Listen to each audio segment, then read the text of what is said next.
She was bruised, shivering, and barely conscious, a billionaire no one recognized, lying forgotten in a snow-covered alley. He was just a single dad, passing by on a freezing night, looking for his runaway dog, until he heard her whisper something that stopped him. Cold. What she said changed everything. But what came after the healing, the hidden past, and the love neither of them expected, will stay with you long after the final word. If you believe in second chances and quiet miracles, and in the kind of love that finds you when you're not looking, you're in the right place. Be sure to subscribe and tap the bell so you won't miss what happens next in stories that speak to the heart. Now, let me take you back to the night it all began. The snow had been falling since dusk. Thick, relentless, and eerily silent, it blanketed the small Wyoming town like a whispered warning. Most of the houses had their lights dimmed by now, wrapped in the comfort of fireplaces and evening routines. But not the man walking alone through the side streets, his boots crunching through the freshly layered snow, his coat pulled tight, and his breath puffing out in white clouds. Colt Merrick, 39. Father builder and keeper of quiet grief, wasn't out on a stroll. He was searching. "Junie's gonna worry if I don't find that dog," he muttered to himself, voice nearly lost in the wind. "Peanut, come on, boy." His flashlight swept across chain-link fences, trash bins, snow-covered mailboxes. The mutt had dashed off after dinner, nothing unusual, but the sudden drop in temperature made every minute feel heavier. Colt had seen winters swallow smaller things. He turned into a narrow alley between two buildings, old storefronts long abandoned. The snow was deeper here, untouched. The world was muted. Still, until he heard it. Not a bark, not a whimper. A sound softer than the wind. A shuffle. A breath. A voice. Colt froze, senses taut. He raised his flashlight and took slow, deliberate steps forward. And then he saw her. At first he thought it was just a pile of discarded fabric against the brick wall. But the shape was all wrong. It was a woman slumped sideways in the snow, her coat-torn hair soaked in frost. Face pale beneath streaks of dirt, and something darker. Her lips were parted slightly, as if caught mid-plea, though no sound came. He dropped to one knee. "Ma'am," he asked, reaching out cautiously. No response. He leaned closer. She was breathing, but barely. Her fingers were curled inward, stiff as if she'd tried to hold herself together. One hand gripped the collar of her coat like it was all she had left. "Jesus," Colt whispered. He shrugged out of his own heavy jacket and wrapped it around her trembling frame. She didn't flinch. Her skin was ice. Looking around, he saw nothing but snow. No purse. No phone. No footprints, but his. He checked his phone, no signal. Of course. The nearest hospital was nearly a mile away, and his truck was parked 4 blocks back. No way she'd survive waiting. Gritting his teeth, Colt slipped one arm under her knees, the other behind her back. She was light. Too light. As he stood, she stirred. "Don't let them." Colt froze. "Don't let them find me," she whispered, barely audible. "I won't," he said without understanding what it meant. "I've got you." He turned and began to run. The snow fought him with every step. Wind stung his face. His boots slid on icy patches, and twice he nearly went down. The woman in his arms never cried out. Only once as he stumbled did she open her eyes just long enough to meet his, and then close them again. He didn't stop until the warm, buzzing light of the emergency entrance glowed through the white haze ahead. The sliding doors opened, and a nurse gasped at the sight. "Help!" Colt shouted. "She's freezing.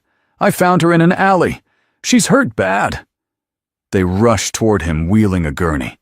As he gently laid her down, a gloved hand touched his arm. "Do you know her name?" the nurse asked. Colt looked down at the woman. Her face was beautiful, even beneath bruises, and cold. There was something noble in the line of her jaw, something broken in the way she curled in on herself. She said, "Serafina, I think." That was all he knew. They took her, vanished into the fluorescent brightness of the hospital, leaving Colt, soaked, shivering, standing still.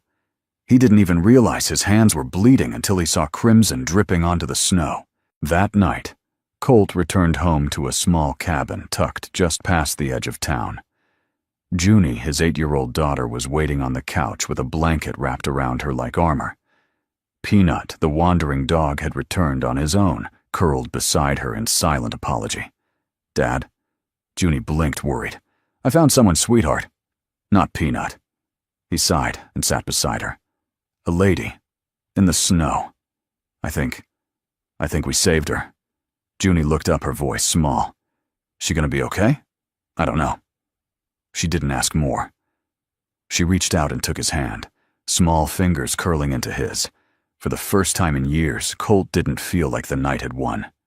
He looked at the fireplace, then back at the window, at the endless white beyond it, and thought of the stranger's last words. Don't let them find me. Who was she running from? And why did he already feel like her life was going to change his? The next morning arrived slowly wrapped in the thick hush of snowfall.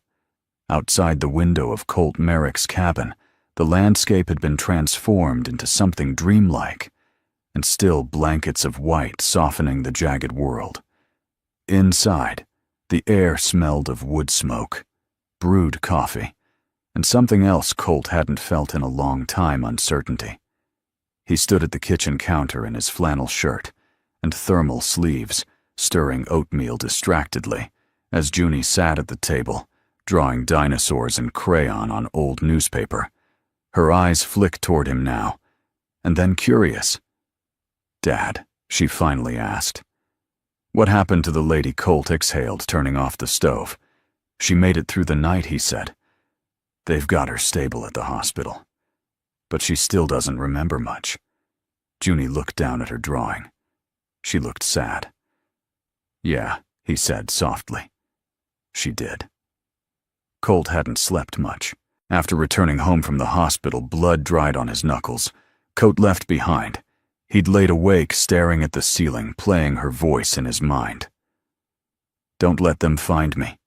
There was no ID, no purse, no phone. But she had a name. Serafina. A name like that didn't belong in an alley.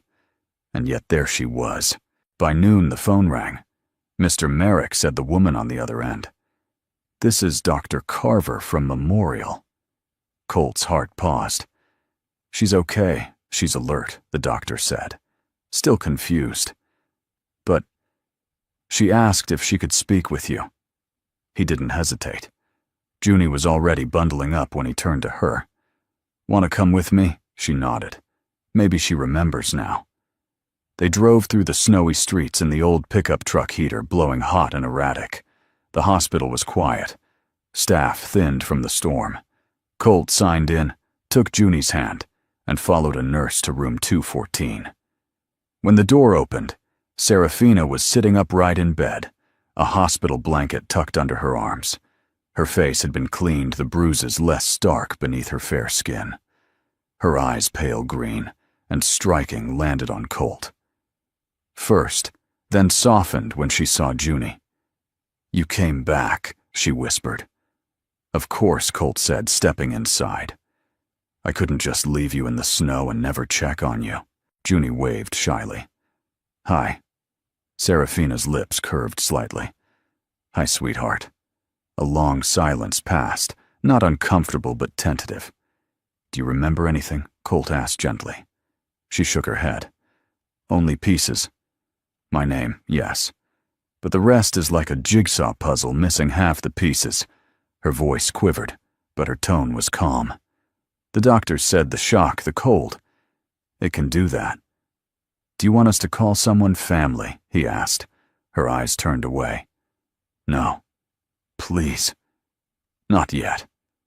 That same look flashed in her gaze, fear but tightly reined, controlled. Colt recognized it. He'd seen it in the mirror years ago after losing his wife. A person pretending not to be drowning. She began, then stopped. I know this is unusual, but I don't feel safe going back to wherever I was. Not until I know what I'm going back to. You're not ready, Colt said. She nodded. Dr. Carver stepped in, then professional but kind. Ms. Vale is medically stable. With your consent, Mr. Merrick, and if you're willing, we could release her under your temporary supervision, given the circumstances. We're flexible. Colt blinked. You want her to come home with me? Serafina looked down. I know how this sounds, but I promise I won't be a burden. I just need time. A few days. Colt glanced at Junie. The little girl was coloring at the edge of the bed, humming softly.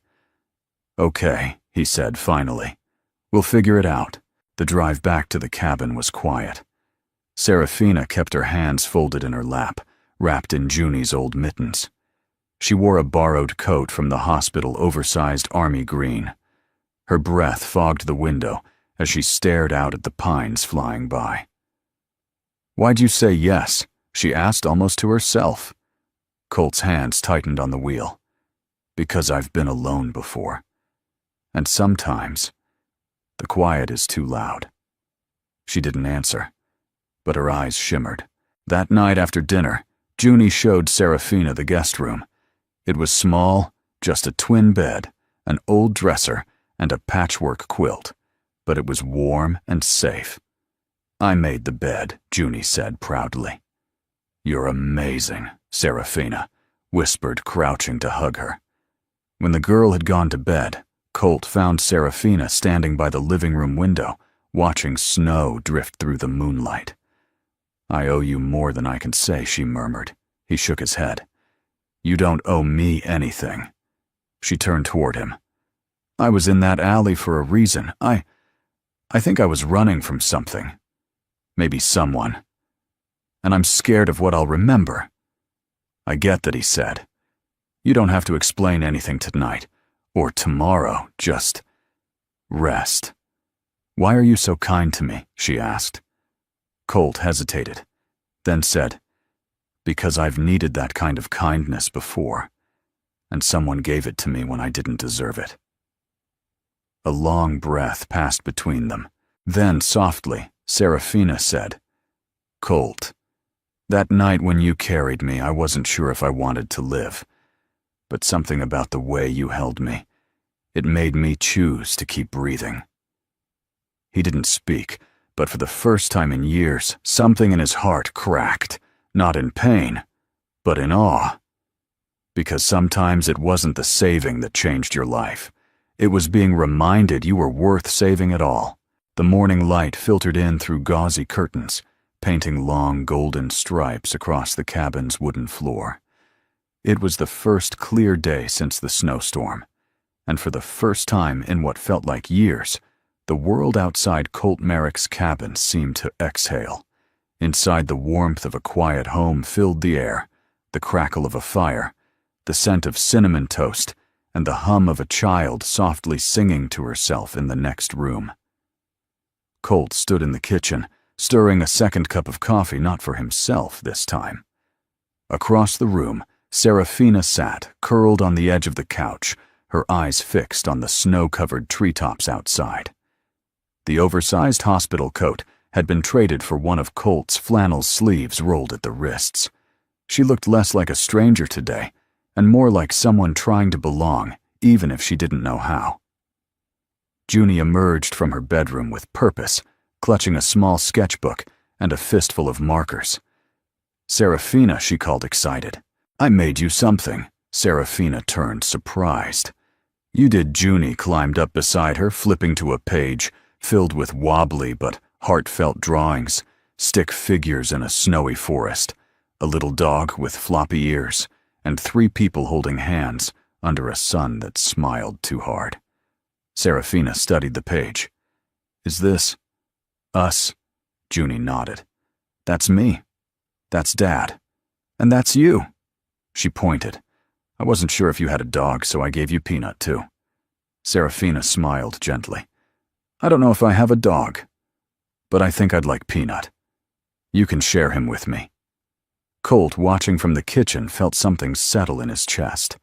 There was no grand revelation in this moment, just the ordinary magic of kindness being returned quiet and without asking.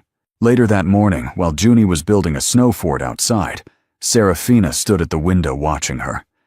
"She's remarkable," she said softly. "She gets that from her mom," Colt replied, not looking up from the dishes. Serafina glanced at him. "You don't talk about her." "Not much to say, that doesn't ache," he said simply. "Anna was sunlight, bright, effortless. She passed when Junie was 5. Cancer. Fast." "I'm sorry," Serafina said. She hesitated, then added, "You've raised a good kid." Colt dried his hands. "I've tried. Some days it feels like I'm patching a roof with a fishing net, but we stay dry enough." She smiled at the metaphor. "And the sketchbook? Oh, that's her therapy. She doesn't talk about missing her mom, not directly. But if you look at her drawings, Anna shows up in the corners sometimes. Hair like fire. Playing the piano." Serafina turned, surprised. "Anna played professionally before Junie was born. Music was the first thing I ever saw bring stillness to a room." There was a pause. Then Serafina spoke. "I played too. I think. I remember. Keys. Not faces. Not places. But the feel of them. The sound of ivory beneath my hands." Colt watched her carefully. "Maybe that's a start." She nodded. "Maybe." That afternoon, Junie pulled Serafina into a world only children could build. Snow Angel's cocoa with too many marshmallows, and a game where you couldn't touch the floor because it was lava made of broccoli. Colt watched them from the porch, sipping coffee boots on the rail, and a quiet question blooming inside him. How does a woman like that end up in an alley alone, afraid and half frozen? Later, when Junie had gone down for a nap, Serafina returned to the living room and sat beside the fire. She was holding Junie's sketchbook. "She made me a new page," she said, showing it to Colt. This time the figures had names. Junie, Dad, Sarah, Peanut. And in the sky, a simple word, written in crayon stars. Safe. "She's starting to trust you," Colt said. "She shouldn't," Serafina whispered more to herself. Why not? Serafina looked into the flames. "Because I don't know what I've done, or who I was running from, and part of me is scared that when I remember, I won't like the woman I used to be." Colt leaned forward, elbows on knees. "Do you think she's gone?" "That version of you," Serafina hesitated.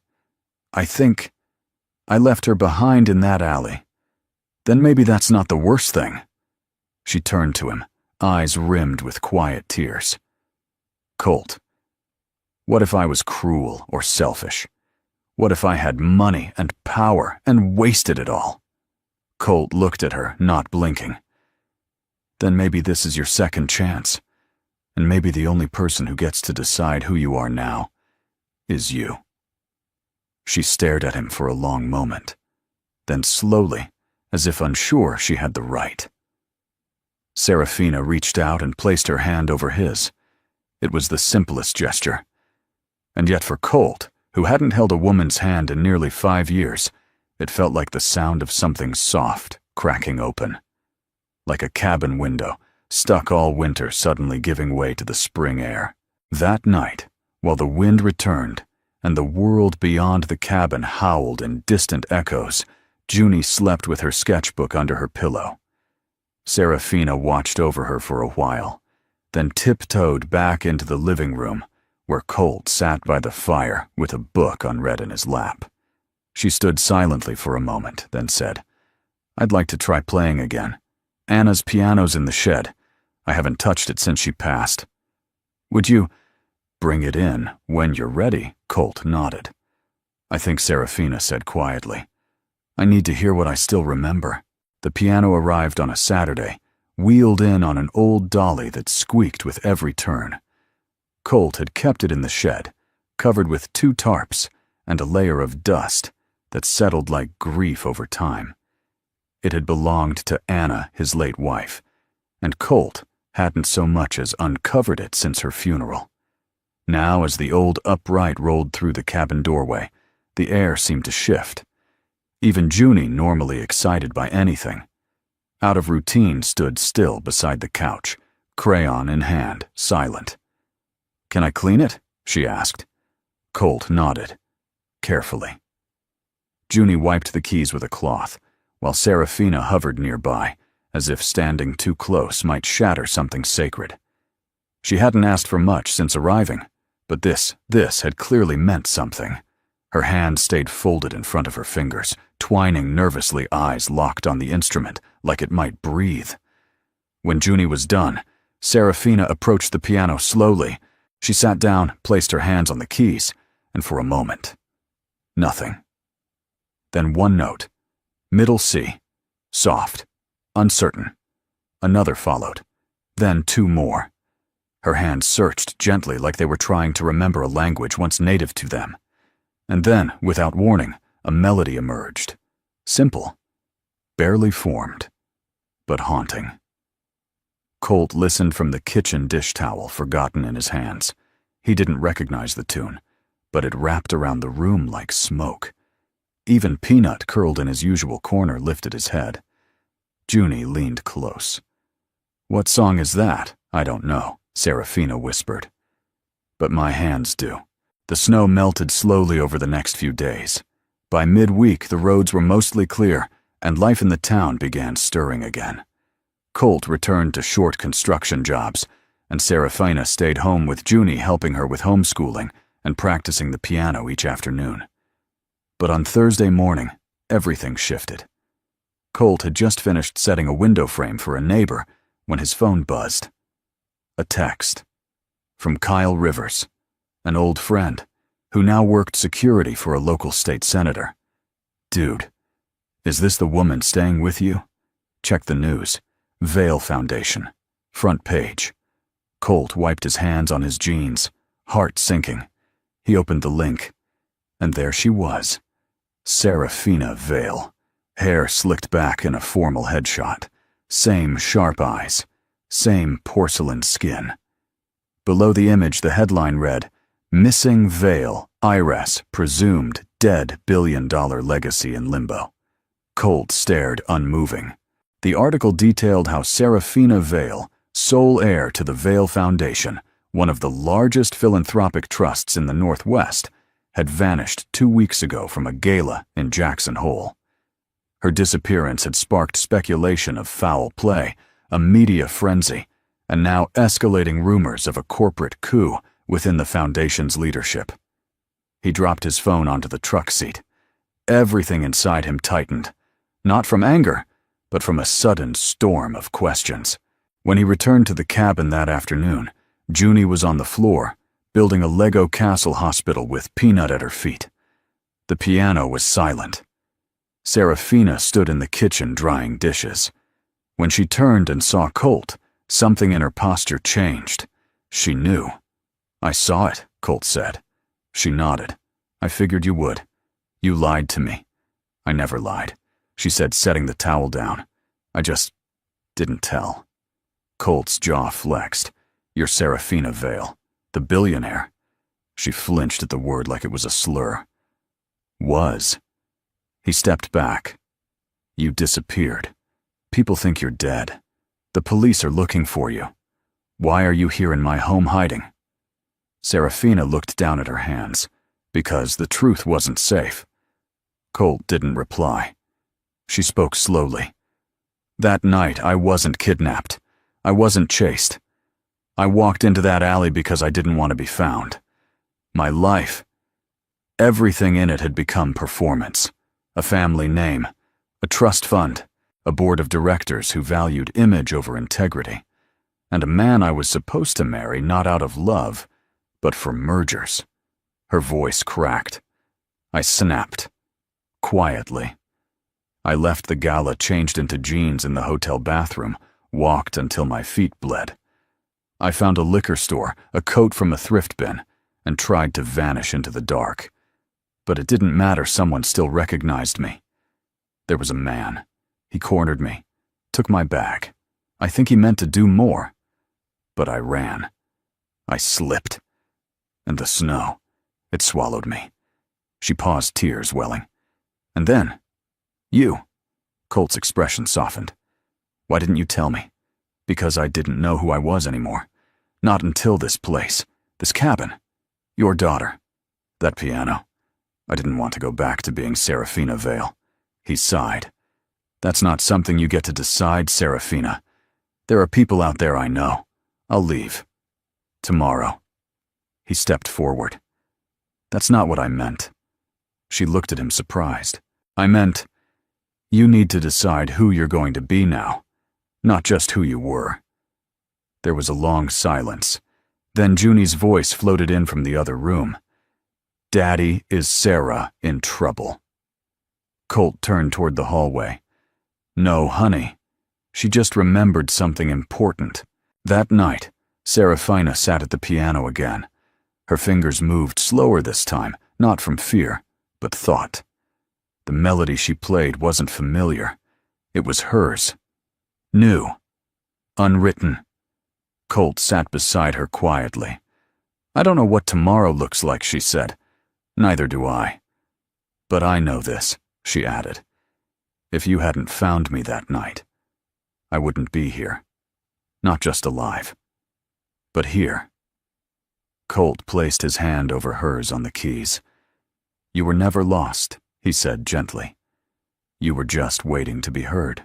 The fire had burned low in the hearth, crackling softly like the heartbeat of a house that had witnessed too many quiet goodbyes. Outside, the wind swept through the pines, moaning low and steady, carrying with it the cold bite of a Wyoming night. But inside Colt Merrick's cabin, the chill didn't come from the weather. It came from the unspoken. Serafina sat cross-legged on the couch, staring into the embers, as if they might offer answers to questions she hadn't dared form yet. Her fingers clutched the hem of Junie's old quilt bundled in her lap. She hadn't spoken much since Colt found out the truth. Across the room, Colt leaned against the doorframe to the kitchen, arms crossed. He'd made coffee and poured 2 cups, but hers sat untouched. Junie was already asleep in the back room, her sketchbook tucked under her pillow, her world untouched by the storm slowly forming between the 2 adults who had become her universe. You don't have to say anything, Serafina murmured, breaking the silence. Colt exhaled. Maybe I do. She looked over her shoulder at him, waiting. He moved to the armchair, sat slowly. You said you were running. That night. In the alley. Serafina turned her gaze back to the fire. I wasn't just running from them, Colt. I was running from me. Colt didn't interrupt. The stillness of his posture was his answer. She went on, voice trembling. My life was polished, curated. Everything I did was meant to serve the brand, the legacy. I thought if I donated enough, smiled enough, acted gracious enough, it would make up for how hollow I felt, how often I walked into rooms filled with people and felt like I wasn't allowed to leave. She swallowed hard. That night, something inside me gave out. I wasn't in danger at first. I chose to disappear. And then, when I saw the alley, the snow, the quiet, it felt like permission. Colt's voice was low. Permission for what Serafina's lips trembled. To stop pretending. To stop carrying the weight of a life that didn't belong to me anymore. She drew a breath that caught halfway through. I wasn't just lost, Colt. I was finished. A long silence filled the room. The logs shifted in the fire. Then Colt leaned forward, resting his elbows on his knees. You weren't finished. You were breaking. There's a difference. Serafina looked at him. I've broken too, he continued. After Anna died, I'd get in the truck at night and just drive. Nowhere. Sometimes I wouldn't even remember turning around. I'd pull over, look at the empty seat beside me and think, if I just closed my eyes, maybe the world would stop spinning. Her expression softened, stricken. What stopped you? He looked up, eyes glassy but steady. Junie. One night she asked me why the moon followed us. I couldn't answer. I just cried. Because she wasn't asking about the moon. She was asking if I'd leave her too. Serafina wiped a tear with the corner of the quilt.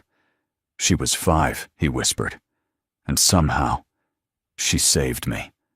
Serafina's voice came out in a breath. And now you've saved me. Colt stood and crossed the space between them, kneeling in front of her. No, he said gently. You chose to live. You let yourself be found. That's something I couldn't do back then. She reached up slowly, fingers brushing against his cheek. I didn't let myself be found, until I felt safe. And now, he asked. I'm still afraid, she whispered. But it's different. Before, I was afraid of being seen. Now, I'm afraid of what comes after being seen. He nodded slowly. That's what healing feels like. Terrifying but real. Her eyes welled again. What if I don't deserve to heal? What if I hurt people I don't even remember? Colt took her hand in both of his. Then you ask for forgiveness. And you do better. That's all any of us get. She stared at him, and in that moment, surrounded by flickering shadows and the soft hush of wind, the space between them seemed to hum with something unspoken. Then softly, she said, Would you stay with me? Just for a little while. Colt didn't answer with words. He simply sat beside her, pulled the quilt over both of them, and let the silence do what words couldn't. An hour later, after Serafina had drifted to sleep with her head on his shoulder, Colt gently tucked the quilt around her and stepped outside. The night air bit at his skin, but he welcomed it. It kept him grounded. He pulled out his phone. Kyle Rivers had texted again. Still no press release. But some board members think she's alive. Talk of hiring private security to dig deeper. Colt stared at the screen. Then, after a moment, he typed back, She's safe, for now. That's all I can say. You're sure she wants to stay hidden? He paused, then replied, She doesn't know yet what she wants, but she's starting to remember why she wants it. He slid the phone into his pocket, looked up at the stars breaking through the clouds, and whispered into the stillness, not to the sky, but to the woman sleeping on his couch, Don't run anymore. You're not alone in this. The morning after Serafina fell asleep against him by the fire, Colt rose before the sun. He was used to early mornings. The silence before the day began was where he sorted the world, when memories were less sharp and ghosts still slept. He moved quietly through the kitchen, boiling water for coffee, his boots muffled on the wooden floor. Outside, the snow had settled into a soft crust. The pines stood tall and frozen. It was one of those rare winter mornings when the cold felt peaceful instead of punishing. By the time he heard soft footsteps behind him, the kettle was whistling. Did I sleep here all night? Serafina asked groggily, rubbing her eyes with the sleeve of her borrowed flannel. Colt poured coffee into 2 mismatched mugs. You did. Your neck's probably mad at you. She smiled faintly. Not nearly as mad as I thought it would be. He handed her a mug. It's not fancy, but it's hot. She took a sip, exhaled. I forgot how good a real morning could feel. They stood in silence for a moment, the kind that didn't need filling. Then Serafina glanced at him. You mentioned something last night. About Junie. Saving you. Colt nodded, leaning back against the counter. Yeah, she looked hesitant. Can I ask, what happened? To her mother. He didn't respond right away. His eyes went to the window where Junie's tiny snowman still stood leaning slightly to one side. Anna and I met in college, he said slowly. She was a music major. I was construction science, all calluses and flannel even back then. Serafina smiled gently.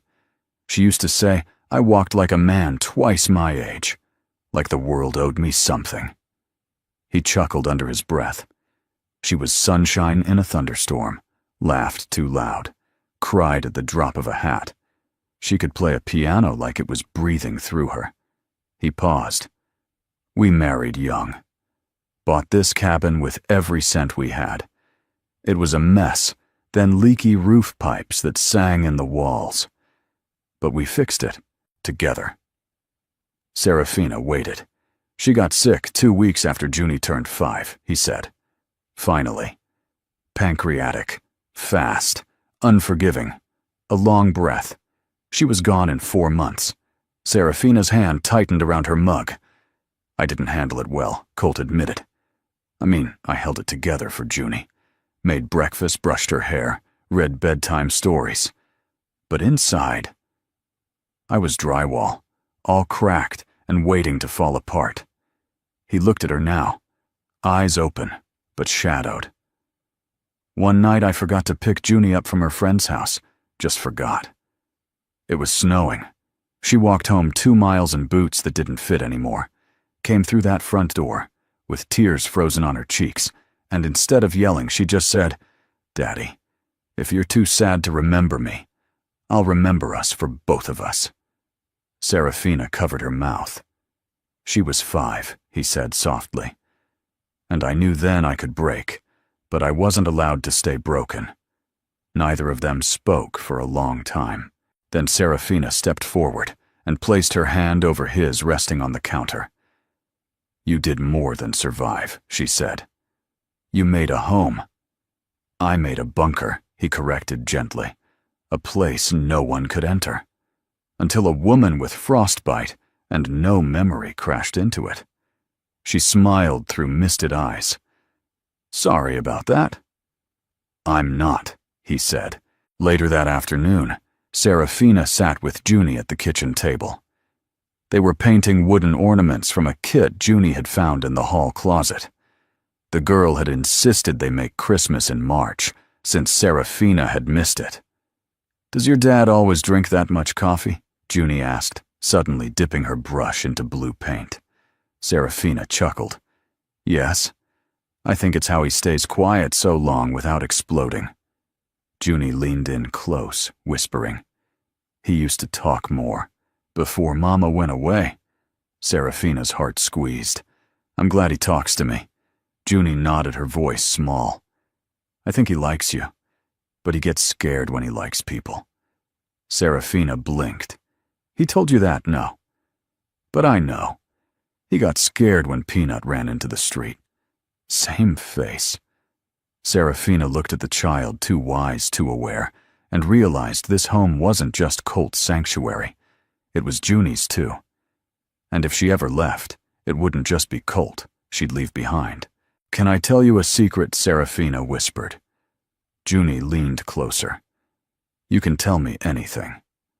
I'm scared, too, Serafina said, but not of him. I'm scared I'll remember something that makes me leave. Junie didn't answer right away. Then she picked up a tiny ornament shaped like a star and held it out. Then take this one. It can remind you that you don't have to go back to where you were. Serafina took the star in her palm. That might be the bravest thing anyone's ever said to me. That evening, Colt found Serafina out on the porch, the small wooden star hanging from the edge of the railing, catching the light of the setting sun. You okay? He asked. She nodded. Just breathing. Remember anything today? No, she said. But I remembered why I want to remember. Colt stepped beside her. And why's that? Because I want to choose what comes next, not run from what came before. He looked at her profile, the wind brushing strands of hair from her face. You know, he said, for someone who started off lost. You're getting pretty good at finding your way. She looked at him, then eyes soft. I have good company. And for the first time, the space between their words didn't feel tentative. It felt like the beginning of something they'd both spent too long believing they didn't deserve. The wind carried the scent of thawing earth, pine needles, and a hint of something new, something like the edge of spring. For the first time in weeks, the snow was beginning to recede in Colt Merrick's yard. Not in grand gestures, but in the little things, the gravel peeking through the driveway, the dripping eaves, and the way Junie no longer zipped her coat all the way to her chin. Inside the cabin, things were changing too. Serafina now moved with a kind of quiet confidence. She brewed her own coffee, swept the porch, fed Peanut, and played the piano not just for herself, but for the house. Each note was an offering part, memory, part, hope. Her hands had regained familiarity, even if her past hadn't. But one morning after breakfast, she did something unexpected.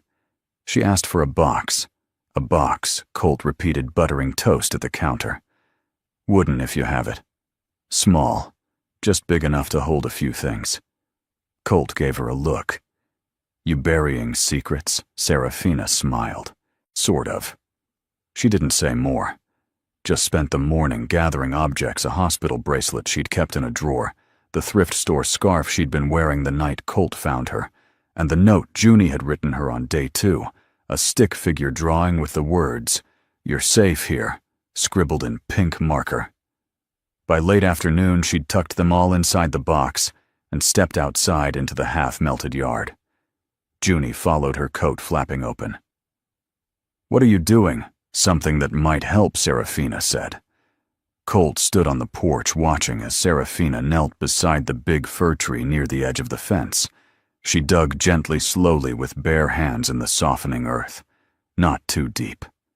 Just enough. When the hole was ready, she placed the box inside. Then she took a deep breath, pulled a silver pendant from around her neck, a simple chain with a charm shaped like a key, and dropped it into the box before covering it with soil.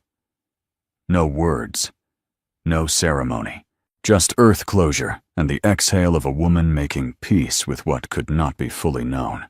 That night, after Junie had fallen asleep early from all the outdoor excitement, Colt brought 2 mugs of tea to the living room and found Serafina staring at the fire. He handed her a cup, then sat. "I didn't ask earlier," he said. "About the box." She held the warm mug in both hands. "I needed to let go of something, even if I didn't know exactly what it was." "You remembered something?" "Not clearly. Just flashes." Her voice lowered. A man yelling in a hallway, a flashbulb camera, champagne, applause that didn't feel like praise, someone tugging my arm, the sound of piano keys when I didn't want to play. Colt watched her carefully. All that came back today. Just came closer. They sat in silence, the fire whispering its soft language. After a while, Serafina looked at him. "Do you think people can change even if they forget who they were?" "Yes," Colt said without hesitation. "Why?" "Because I'm not the same man I was 5 years ago, and I remember everything." She blinked, eyes softening. "I think Colt said change doesn't start with forgetting. It starts with deciding." Serafina looked down. "That box. It wasn't just about what I let go. It was also about what I want to carry forward." "And what's that?" She hesitated, then said, This life. You. Junie. Music. Breathing without feeling like I'm performing for a world that never asked who I really was." Colt looked at her, like he had never looked at anyone else. "Not since Anna. Maybe not even then." "You're not performing," he said. "Not here." The next day, Colt returned from a short job in town to find a surprise waiting for him. Junie had convinced Serafina to bake, and not just cookies, a full pie. The cabin smelled of sugar cinnamon, and something almost foreign to Colt's memory home. "Don't laugh," Serafina warned, wiping flour from her face as he walked in. "It's structurally unsound." Colt looked at the lopsided crust and grinned. "That's exactly how I like them." They all ate on the porch steps, the air still brisk but tolerable. Junie told knock-knock jokes with punchlines that made no sense, and got flour on Peanut's nose. The pie was too sweet, too soft in the middle, and perfect. Afterward, Serafina stood brushing crumbs from her jeans and pointed to the tree where she'd buried the box. "I want to show you something," she said to Colt. He followed her. She knelt beside the spot now covered with fresh pine needles. Then, in the snow just beyond it, she used her finger to draw something her name. Not Vale, just Serafina. She looked at him. "I think I want to be just this now." He crouched beside her. "Then that's exactly who you are." Their eyes met. No kiss, no grand gesture. But the warmth in that gaze said more than any touch could. She wasn't just healing. She was choosing to live. Time slipped forward the way it always does, in places too quiet to notice. Not with ticking clocks or loud announcements, but with subtle signs, melting snowbanks, longer afternoons, the reappearance of mud along the gravel road that led to the Merrick cabin. Spring was arriving. Not suddenly. Just honestly. Inside the cabin, life settled into a rhythm, the kind that doesn't look like a miracle until you've lived without one. Colt returned to working part-time with a local builder who didn't ask many questions. He left at dawn, came home before dinner, always greeted at the door by Peanut's bark and Junie's steady chatter about whatever she was reading, drawing, or imagining that day. And Serafina stayed. Not out of necessity, or fear, or even confusion anymore. She stayed because it felt right. She played piano most mornings now. Not always full songs, sometimes just scales, or invented melodies that only existed for that moment. Junie often curled up beside her with a sketchbook, drawing what the music felt like instead of what it looked like. Colt would often pause outside the door when he got home just to listen for a second. It was the kind of sound that made you believe people could come back from anything. One evening after dinner, Junie was brushing Peanut's fur with a pink plastic brush, while Serafina and Colt sat on the porch. The sky was streaked with lavender and amber. A soft breeze moved through the trees, carrying the scent of pine and the last of the melting snow. "I wrote a letter," Serafina said quietly, breaking the peaceful silence. Colt looked over at her. She reached into her cardigan pocket and pulled out a folded piece of paper creased at the corners. "Actually, I've written several." To who, he asked. "To myself," she said. "To the woman I used to be." She opened the page, then hesitated. "Can I read it to you?" He nodded. Serafina's voice was soft but clear. "Dear Serafina Vale, you did your best with what you had. But somewhere along the way you stopped asking what you needed. You let the noise define your worth, the cameras define your smile, and the people who wanted pieces of you define your path. But I know, now you weren't weak. You were tired. You weren't selfish. You were scared. I forgive you. And I hope wherever you are now in memory or in shadow, you know that I've found something real. A little cabin in Wyoming. A girl who makes stars out of crayons. A man who taught me that kindness doesn't ask for history. It offers a future. I'm not you anymore. And that's okay." With compassion, Serafina Colt sat still, absorbing the silence that followed. "That's beautiful," he said finally. "It felt like something I needed to say," she replied, folding the letter again. "Are you going to keep it?" She shook her head. "I think I'll let it go." She stood, walked to the edge of the porch, and lifted the letter into the breeze. The wind caught it, pulled it upward, like a bird released from hand. It drifted, spun, and was gone over the trees, out of sight. "That part of me can rest now," she said. Colt watched her, admiring not just her grace, but the quiet strength she no longer tried to hide. Later that week, Serafina received a letter that wasn't from herself. It came in a plain envelope postmarked from Jackson Hole. No return address. Inside was a short note, written in precise, careful penmanship. "Ms. Vale, if you're reading this, I hope you're safe. There's been no official press release about your disappearance. The foundation board is stalled. The vultures are waiting. I've said nothing. I will continue to say nothing. But if you ever wish to return and reclaim what was yours, I'll be waiting. K.R. She stared at the initials, K.R. Kyle Rivers, her former chief of staff. Loyal, quiet, trustworthy. She showed the letter to Colt later that night. What does it mean, he asked. It means they haven't found me, and that Kyle is protecting me silently. Does it make you want to go back? Serafina looked at him. Then at the fire crackling low in the stone hearth. No, she said. Not yet. Maybe not ever.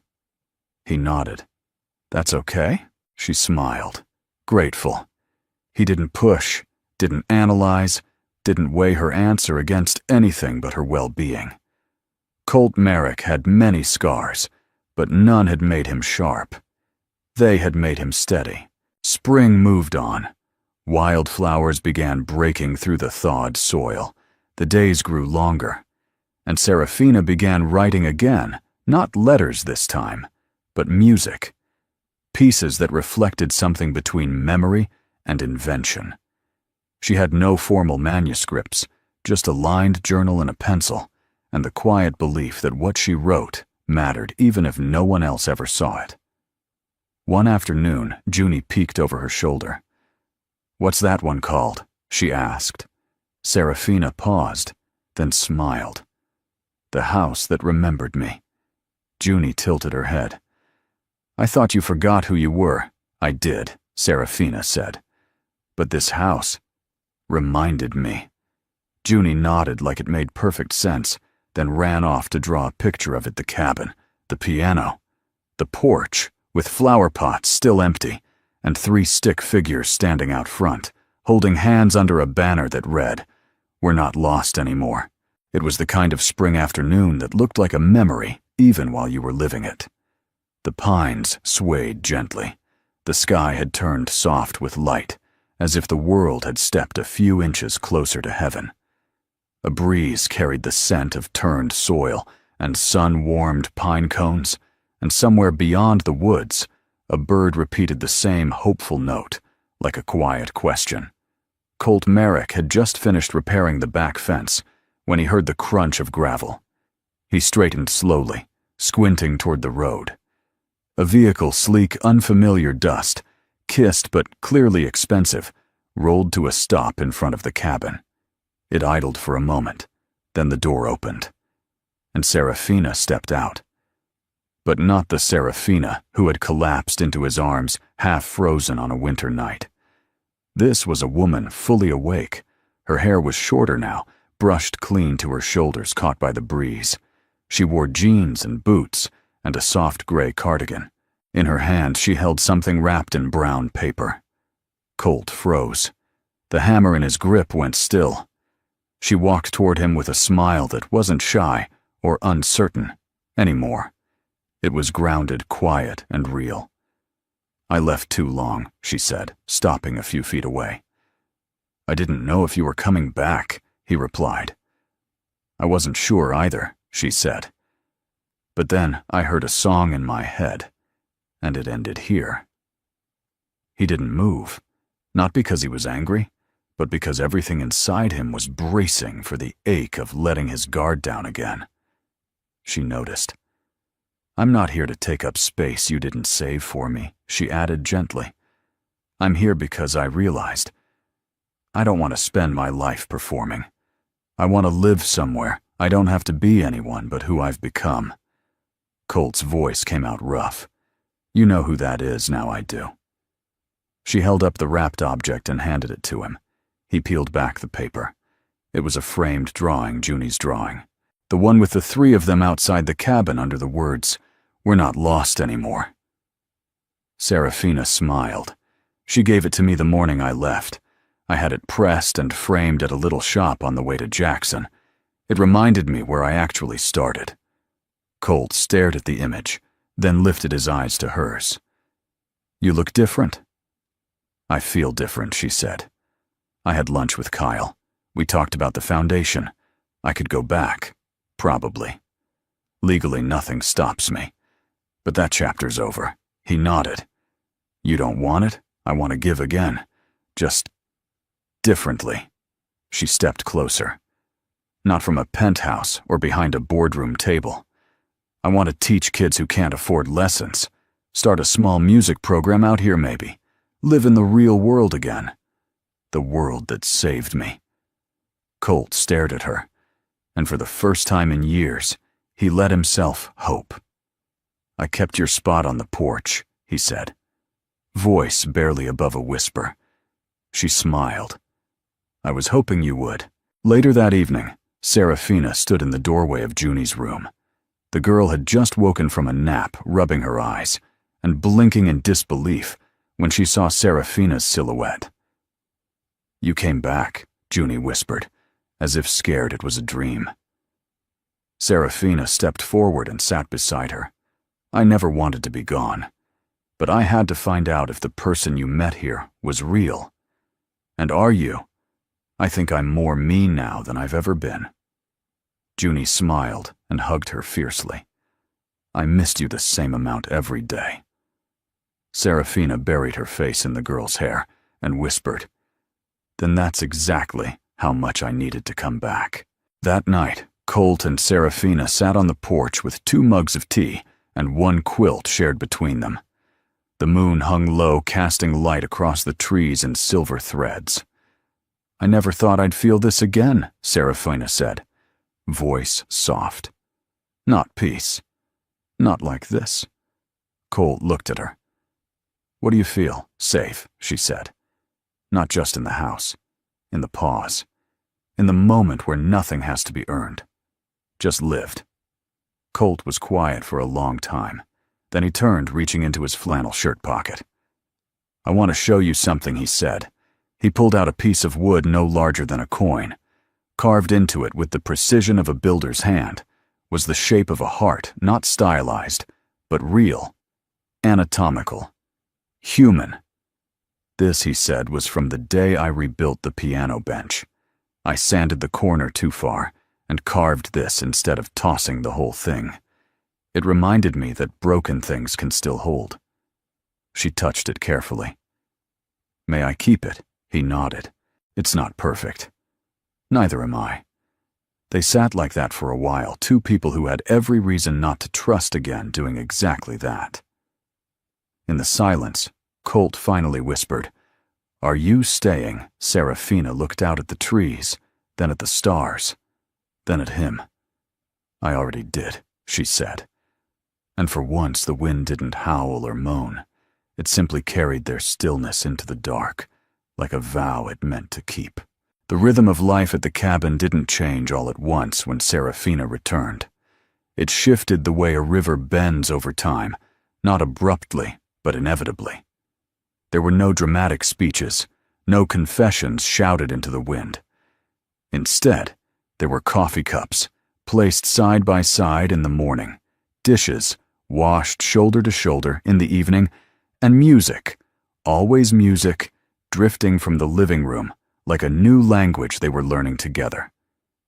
By the second week, Serafina had moved her things from the guest room into the main bedroom with Colt. Not because anyone asked, because it made sense. Colt, for his part, hadn't said the words, I love you not yet. But he brought her wildflowers from the edge of the property and fixed the squeaky floorboard in the hallway she always stepped on. He tuned the piano sanded down the old music bench and built a small wooden shelf for her journals next to the window. He was a man who loved not in declarations, but in details, and Serafina saw everyone. On a quiet Wednesday afternoon, Serafina stood in the kitchen beside Junie, both of them elbow-deep in cookie dough. Peanut paste nearby, aware that treats were involved, and determined not to miss the opportunity. You think your dad will like these? Serafina asked, licking a bit of dough off her finger. Junie grinned. He'll act like he's judging them, but he'll eat 5 before dinner. They shared a laugh, the kind that builds a room inside a room. Serafina wiped her hands and glanced at the corkboard pinned on the far wall. Drawings, photos, newspaper clippings, including the one from Jackson Hole she had finally allowed Colt to pin there folded, so only the headline was visible. Vale heiress missing. Silence raises new questions. Beneath it was a photo Junie had taken with a disposable camera. 3 figures Colt with a coffee mug. Serafina laughing mid-blink. Junie grinning like someone who knew more than she said. Behind them, the cabin. Under it, Junie had written in pink crayon, "Our family." Now, Serafina stared at the photo for a long moment. "Do you think it's weird?" she asked Junie softly. "That I don't want to go back," Junie shrugged. "I think you came back to the right place. That's the only kind of back that matters." Serafina reached out and gently kissed the girl's forehead. Colt walked in just then, catching the scene, the scent of cookies, the sound of music playing low on the radio, and the 2 people he hadn't known he'd been waiting for. That weekend, the cabin saw something it hadn't in years. Laughter from strangers. Serafina's idea, an open mic afternoon for local kids, hosted from the porch with a borrowed keyboard and mismatched lawn chairs. She'd put up flyers at the general store and the school library. Music and cocoa, bring your own song. They didn't expect much. But people came. 6 kids performed. 1 brought a harmonica. Another recited a poem about tractors and friendship. Junie played a duet with Serafina, awkward but joyful. The last girl, shy and no older than 10, stood behind the microphone, holding a guitar too big for her arms. She strummed 3 wrong chords, then started to cry. Serafina stepped forward, sat on the edge of the porch, and simply said, "What if you just hum it, sweetheart? I'll play with you." And they did. It wasn't polished. It wasn't perfect. It was beautiful. Colt stood behind the porch, rail arms, crossed eyes soft. He watched Serafina not as a guest anymore, not even as a surprise, but as someone who belonged. Someone who had come home. That night, as the last cars pulled away and the lanterns were extinguished, Serafina and Colt sat on the porch, swing legs lightly brushing a blanket over their laps. The stars were brighter than usual, or maybe they just finally noticed them. "I used to think I had to earn everything I had," Serafina whispered. "Even love, especially love." Colt didn't look at her when he answered. "You don't earn love. You return it. You build it. You carry it when it's too heavy for someone else." Serafina looked at him, then really looked, and asked, without hesitation, "Do you love me?" Colt turned, eyes steady. "Yes," he said. "Since the day you played a song you didn't know you remembered." She leaned into him, pressing her head against his shoulder. "And you?" he asked. "I think I loved you the moment you said I wasn't broken. Just changing shape." He took her hand in his. The silence between them wasn't empty. It was full. The next morning, Junie ran into the living room with something in her hand, a hand-drawn poster. At the top, in giant crayon letters, the Serafina School of Music and Kindness. Underneath, opening soon. Sign up on the porch. Donations in cookies or compliments. Colt read it aloud, then looked at Serafina. "You're really going to do it," she smiled. "Only if you'll build the benches." "I'll build the benches if you promise to keep the name." Junie jumped between them. "And I'll be your first student." "But I already know everything about kindness, so mostly just music." They laughed, the kind of laugh that doesn't echo, because it doesn't need to. It stays in the room, in the walls, in the hearts of the people who know they've finally built something that will hold. A year passed, the way all good years do, not in milestones, but in moments. There were no headlines, no grand ceremonies, just slow days and sacred rituals. Sunday pancakes slightly burnt around the edges, piano lessons under late summer light fences, mended and stories retold. Life unfolded not with thunder, but with grace. And Serafina Vale, once a headline, once a mystery, became at last A woman named simply Serafina. A music teacher. A listener. A builder of small lives, and one great love. Her past, once so loud, had quieted. The foundation never released a statement. A new board took shape without scandal. Kyle Rivers sent a Christmas card with no return address. And Serafina kept the unopened envelope in a drawer, not to forget, but to remember what she no longer owed. On the first true spring morning of their second year together, the cabin was filled with something almost holy. Sunlight spilled through the windows. The kitchen smelled of lemon and cedar. And Colt Merrick, now grayer at the temples, softer at the edges, stood barefoot in the hallway, watching the two girls he loved more than air itself. Junie sat at the piano, playing a halting version of Clair de Lune. Beside her, Serafina followed along in the old music book, with a pencil tucked behind her ear. "You're getting closer," Serafina said, tapping the page. Junie groaned dramatically. "I'm getting worse. My fingers hate me." "Your fingers are tired. That's different." Colt leaned against the doorframe. "Should I bring in a mediator?" Serafina turned and smiled. "Only if he's as charming as he is tall. I make no promises." He stepped into the room and ruffled Junie's hair. She batted him away with the exaggerated sigh of an almost 10-year-old. "Can I take a break?" she asked. "You earned it," Serafina replied. 15 minutes. Junie dashed outside with Peanut on her heels, leaving the front door swinging slightly in the breeze. Serafina looked after her for a moment, then closed the music book and turned to Colt. "She's growing fast. They all do," he said, "especially when you want them to stay small." Serafina rose and crossed the room to where he stood. She folded into his arms, like a secret coming home. "I've been thinking," she said. "Dangerous," he murmured into her hair. She smiled against his shoulder. "About how this all began." He pulled back slightly, his brow furrowing. "You mean the alley," she said softly. "The fire. The way you held me when I was too cold to speak. The way you stayed." He didn't answer, not right away, because Colt Merrick didn't need to speak to be understood. His hand moved to his pocket and pulled out a small box. Serafina blinked. "What's that?" He opened it. Inside was a ring, simple, beautiful, with a delicate vine motif etched around the band.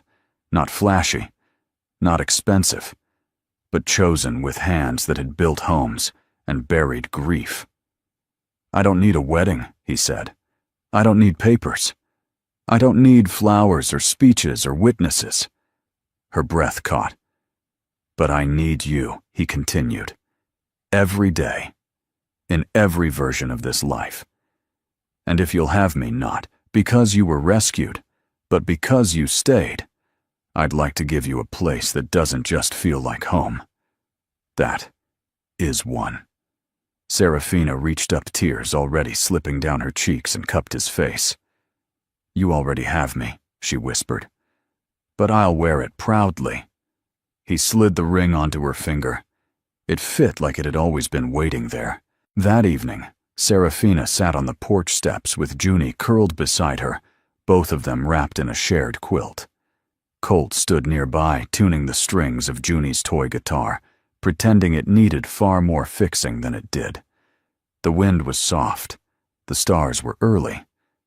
"Do you think people ever stop needing second chances?"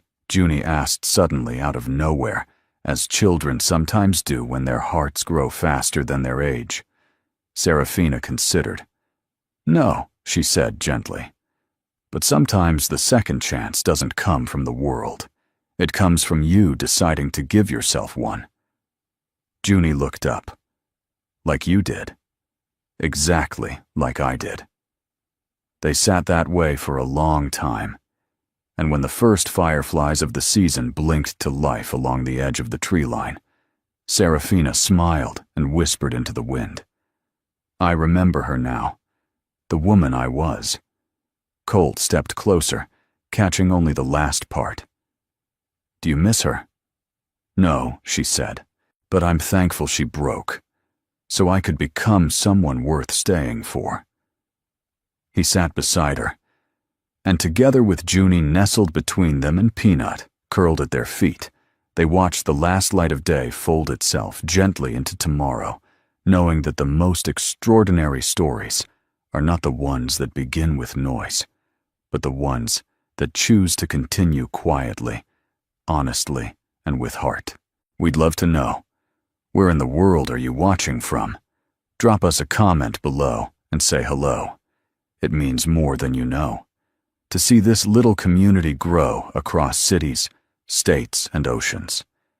If this story touched your heart, and you'd like to hear more stories of quiet kindness, unexpected love, and second chances, please consider subscribing to the channel. And don't forget to tap the bell so you'll never miss a moment that just might stay with you. Thank you for spending your time with us. Until next time, may you be safe, be well, and believe in the good that still lives in this world.